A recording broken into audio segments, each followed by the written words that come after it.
Section 61. Form and the filing of administrative complaints. Verified complaints against any hearing local electives official shall be prepared as follows. This is the Local Government Code of the Philippines Republic Act 7160. Outlines the process of filing administrative complaints against hearing local electives official. It's specific where complaints shall be filed and the procedure of handling them. Letter A. Complaints against any elected official of a province, a highly urbanized city, an independent component city or component city shall be filed before the office of the President. This means that the highest authority in the country will handle these complaints. For example, if citizens believe the governor of a province has misused public funds, they will file complaints with the office of the President. Letter B.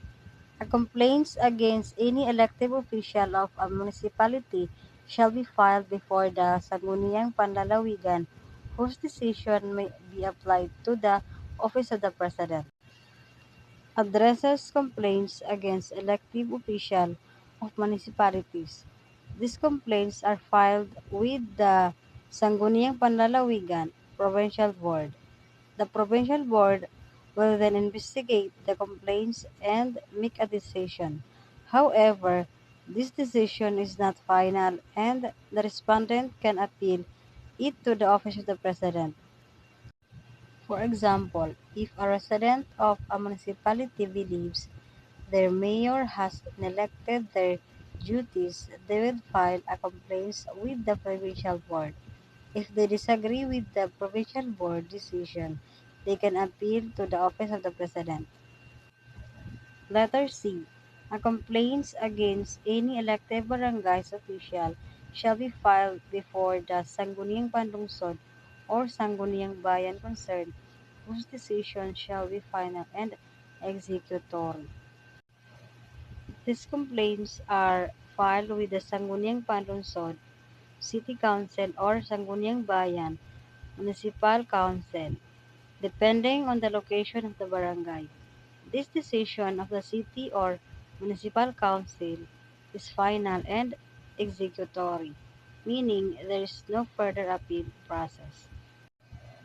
For example, if a resident of a barangay believes the barangay captain has been misusing barangay funds, they would file a complaint with the city council or municipal council, depending on where the barangay is located. Section 62. Notice of Hearing. Letter A.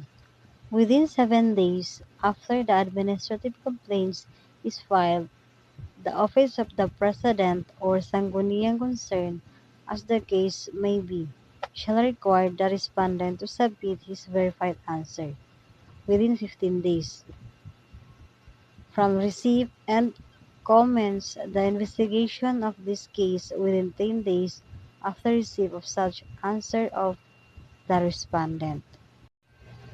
The investigation must be commenced within 10 days after receiving the respondent answer. This ensures a timely and efficient process for resolving complaints. For example, if a complaint is filed against provincial governor, the office of the President will have been 7 days to require the governor to submit a written response within 15 days. The investigation will then begin within 10 days of receiving the governor's response. Letter B. When the respondent is an elected official of a province or highly urbanized city, such hearing and investigation shall be conducted in the place where he render or hold office. For all other local elected officials, the venue shall be the place where the Sangguniang concern is located. This provision aims to ensure convenience and accessibility for both respondent and the complainants. For example, if a complaint is filed against a provincial governor, the hearing will take place at the governor's office. If a complaint is filed against the barangay captain, the hearing will take place of the city council or municipal council depending on the location of the barangay. However, no investigation shall be held within 90 days immediately prior to any local election, and no preventive suspension shall be imposed within the said period. If preventive suspension has been imposed prior to the 90 days period immediately preceding local election, it shall be deemed automatically lifted upon the start of. This provision aims to ensure that the electoral process is not disrupted by ongoing investigation or suspension. It also protects the rights of the respondent official to participate in the election without undue interference. For example, if a complaint is filed against a mayor within 90 days of a local election, the investigation cannot proceed until after the election. If the mayor was previously suspended, a suspension will be lifted at the start of the 90 days period before the election.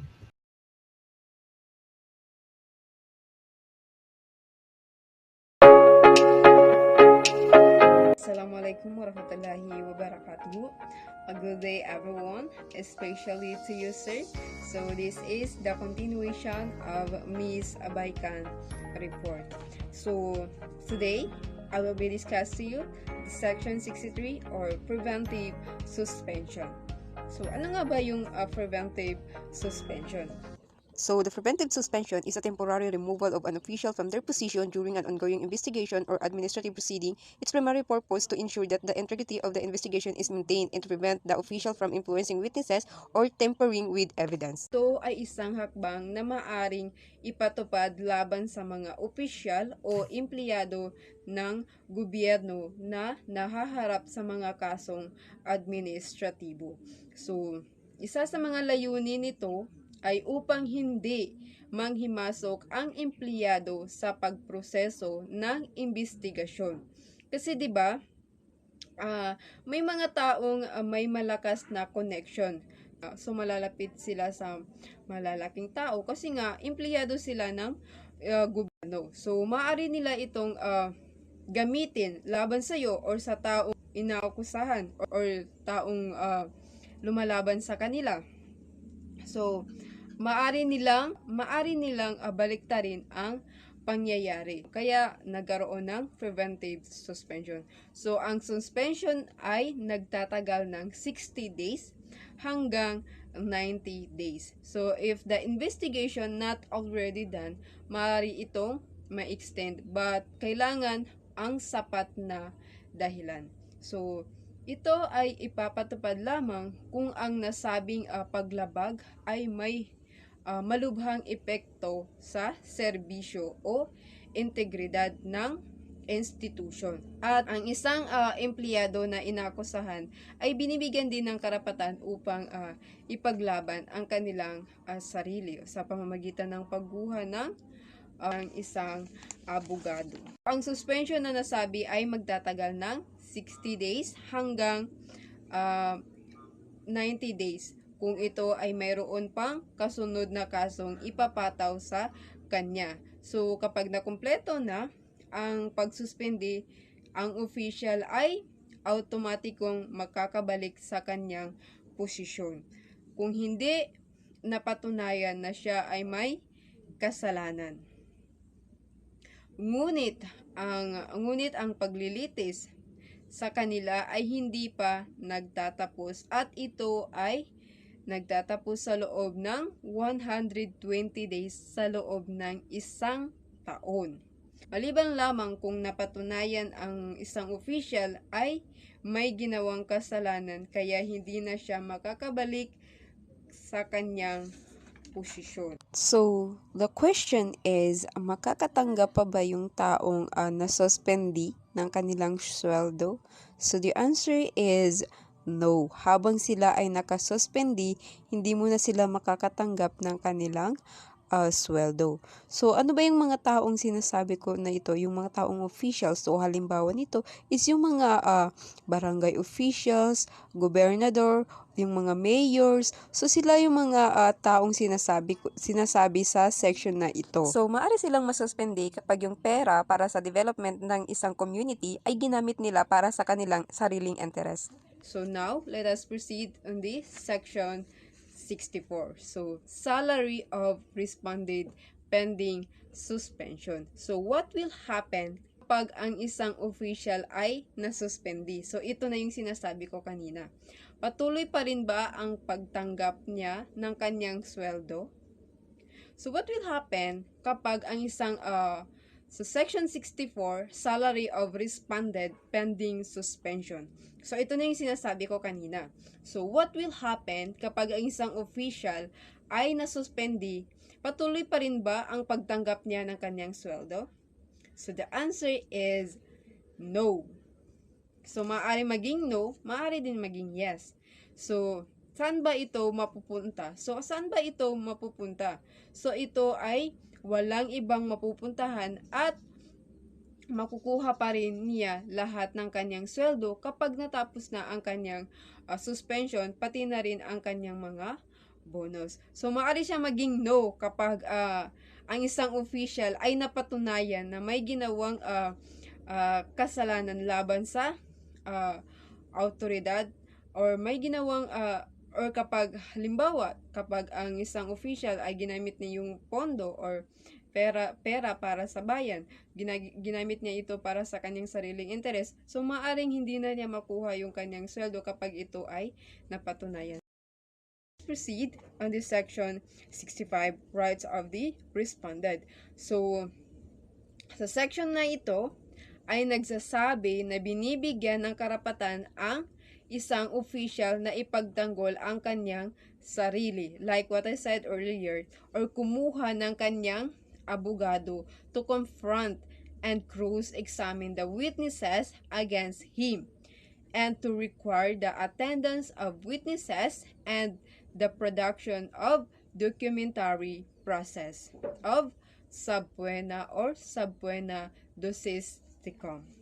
So, ang subpoena doxisticum ay isang legal na utos na nag-uutos sa isang tao na dumalo sa isang pandinig o paglilitis at magdala ng mga particular na dokumento o ebidensya. So, that's all. Thank you. Hello everyone, my name is Rusaifa Daoud, the reporter of section 66, 67, and 68. Section 6, Form and Notice of Decision. The investigation of the case shall be determined within 90 days from the start of TIROF, within 30 days after the end of the investigation. The office of the President of the Sangguniang concerned shall render a decision in writing stating clearly and distinctly the facts and the reasons for such decision. Copies of said decision shall immediately be furnished the respondent and all interested parties. So, ang Section 66 ay ito yung format pag-unawa ng desisyon. So, ang letter E is ang investigasyon ng kaso ay dapat wakasan sa loob ng 90 days mula sa pagsisimula nito. Sa loob ng 30 days pagkatapos ng pagsisiyasat ng tanggapan ng Pangulo ang kinaukulang sanggunian ay magbibigay ng desisyon sa sulat ng nagsasaad at malinaw na mga katotohanan at mga dahilan para sa naturang desisyon. So, the next is letter B. The penalty of suspension shall not exceed the unexpired term of the respondent or a period of 6 months for every administrative offense. nor shall said penalty be a bar the candidacy of the respondent, so suspended as long as he meets the qualification required for the office. So, ang letter B is, ang parusa ng pagsuspendido ay dapat lumagpas sa hindi pa natatapos na termino ng respondents o isang panahon na 6 months para sa bawat administratibong pagkakasala. O ang nasabing parusa ay dapat maging hadlang sa kandidatura ng respondents ng suspendidi hanggat siya ay nakakatugon sa kwalifikasyon kinakailangan para sa opisina. The letter C, the penalty of removal from office as a result of an administrative investigation shall be considered a bar to the candidacy of the respondent for any elective position. So, ang parusa ng pagtanggal sa tungkulin bilang resulta ng isang administratibong pagsisiyat ay dapat ituring sa isang hadlang sa kandidatura ng respondents para sa anumang eleksyong posisyon. Section 67 Administrative Appeals Decision in the administrative cases may within 30 days from receipt thereof be appealed the following. Letter A. The sangguniang panlalawigan in the case of decision of the sangguniang panglungsod of component cities and the sangguniang bayan and the office and of the President in case of decisions of sangguniang panlalawigan in the sangguniang panglungsod of highly urban cities and independent component cities. Decision of the office of the President shall be final and executory. So, ang Section 7 is ang administrative appeals. Ang mga desisyon ng mga kasong administratibo ay maaaring sa loob ng 30 days mula sa pagtanggap nito ay maaaring iapila sa mga sumusunod. So, ang letter A, isang sangguniang panlalawigan sa kaso ng mga desisyon na sangguniang panglungsod ng mga bahaging lungsod at sangguniang bayan. Ang letter B is ang opisina ng Pangulo. So, sa kaso ng mga desisyon ng sangguniang panlalawigan at sangguniang panglungsod ng highly urbanized na mga lungsod at independent bahagi ng mga lungsod. So, ang desisyon ng ang tanggapan ng Pangulo ay dapat final executory. So, Assalamualaikum warahmatullahi wabarakatuh. My name is Jamel M. Diang. So, this is my assigned topic, the section 69 and 70. So, section 69, by the whom exercise the powers of recall for loss of confidence shall be exercised by the registered voters of local government unit to which the local elective official subject to such as belongs. Mawawala talaga yung confidence mo kapag dito hindi ka nakaregister ng voters mo sa local government, because kahit may pamimigay man sila o may bibigay silang mga relief foods is wala kang makukuha dahil ito ay walang kang registers o sa local government. So, section 70, initiation of recall process. So, letter E, recall may be initiated by the preparatory recall assembly or B, registered voters of local government unit which the local elected official subject to shall recall belongs. So, letter B, there shall be preparatory recall assembly in every province, city, district, and municipality which shall be composed of the following. Number 1, provincial levels. So, provincial level, all mayors, vice mayor, and sangguniang members of the municipalities and component cities. Number 2, city levels. all punong barangay and sangguniang barangay members in the city. So, number 3, legislative district level. And case where sangguniang panlalawigan members at elected by district, all elected municipal official and district. And in cases where sangguniang pangsulungsod members are elected by district.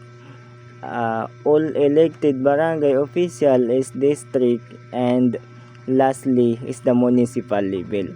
All punong barangay and sangguniang barangay member of the municipality. Letter C, a majority of all preparatory recall assembly member may convenes and session in a public place and initiate a recall proceeding. Agents in elective official in local government unit concern recall of provincial, city, and municipal officials shall be validly initiated through solution adopted by majority of all members of the preparatory recall assembly concerned during its session call for the purpose. So, letter D, recall of an elective of provincial, city, municipal, or barangay official may be also validly initiated upon petition of at least 25% of total member of registered voters in local government unit concerned during elected and with the local official sought to be recalled was elected. So may dalawang daan para sa petition of recall duly signed before the election. So unang-una dito is the written petition for the recall duly signed before the petition registrar or his representative and this present of representative of the petitioner and representative of official to be recalled and the public place in their province, city, municipalities, or barangays. The case of maybe shall be filed with the COMELEC through its office in local government unit. Concern the COMELEC, it is duly authorized representative should cause publication of petition and the public competition is placed for period of not less than 10 days nor more 20 days for the purpose of verifying authenticity to genuineness of petition and required to the present voters. So pangalawa, upon the lapse of a press period, the COMELEC or its duly authorized representative shall be announced the acceptance of coordinate the position and thereafter prepared the list of candidates which shall be include the name of officials so to be recalled.